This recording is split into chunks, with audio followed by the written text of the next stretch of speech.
കഴിഞ്ഞ ദിവസം നടന്ന Chennai super Kings Mumbai Indians IPL മത്സരം ഒരു പുത്തൻ താരോദയത്തിന് സാക്ഷ്യം വഹിച്ചത്. സീസണിലെ ആദ്യ മത്സരത്തിൽ ഇമ്പാക്ട് പ്ലെയറായി എത്തിയ പെരിന്തൽമണ്ണക്കാരൻ വിഘ്നേഷ് പുത്തൂർ ചെന്നൈയുടെ 3 വിക്കറ്റുകൾ നേടിയാണ് താരമായത്. 4 ഓവറിൽ 32 റൺസ് വഴങ്ങിയാണ് വിഘ്നേഷ് 3 വിക്കറ്റുകൾ നേടിയത്. മത്സരത്തിൽ മുംബൈ തോറ്റെങ്കിലും വിഘ്നേഷിന്റെ പ്രകടനം മുൻ ഇന്ത്യൻ നായകൻ ധോണിയുടെ പ്രശംസ വരെ ഏറ്റുവാങ്ങി. മുംബൈ ഇന്ത്യൻസിന്റെ ഡ്രസ്സിംഗ് റൂമിൽ സഹകളിക്കാരൻ വിഘ്നേഷിനെ അഭിനന്ദനങ്ങൾ കൊണ്ട് മൂടി. മുംബൈ കളിക്കാർക്കിടയിൽ നിന്നും വിഘ്നേഷിനെ നിത അംബാനി പ്രത്യേകിച്ച് വിളിച്ച് ആദരിക്കുകയായിരുന്നു. വിഘ്നേഷ് എവിടെ എന്ന് ചോദിച്ച് അടുത്തേക്ക് വിളിച്ചായിരുന്ന ശേഷമായിരുന്നു താരത്തിന്റെ ജേഴ്സിയിൽ പ്രത്യേകമായ ഒരു പിൻ പതിപ്പിക്കുകയായിരുന്നു നിത ചെയ്തത്.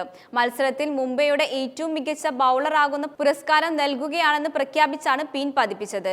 തനിക്ക് കളിക്കാൻ അവസരം തന്നതിന് വിഘ്നേഷ് മുംബൈ ടീമിന് നന്ദി അറിയിച്ചു. മത്സരത്തിലുടനീളം സമ്മർദ്ദം തരാതെ കൂടെ നിന്ന സൂര്യകുമാർ യാദവിനും വിഘ്നേഷ് നന്ദി പറഞ്ഞു.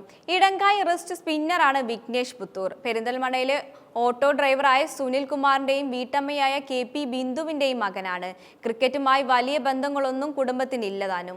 നാട്ടിലെ ക്രിക്കറ്റ് പരിശീലകനായ വിജയനാണ് ബാലപാഠങ്ങൾ പഠിപ്പിച്ചത്. കേരളത്തിനായി അണ്ടർ 14, 19, 23 വിഭാഗങ്ങളിൽ കളിച്ചെങ്കിലും സീനിയർ ടീമിലേക്ക് വിളിച്ചിട്ടില്ല. കേരള ക്രിക്കറ്റ് ലീഗിൽ ആലപ്പി റിപ്പിൾസിനായി കളിച്ചു. പെരിന്തൽമണ്ണ PTM ഗവൺമെന്റ് കോളേജിൽ ബിരുദാനന്തര ബിരുദ വിദ്യാർത്ഥിയാണ്.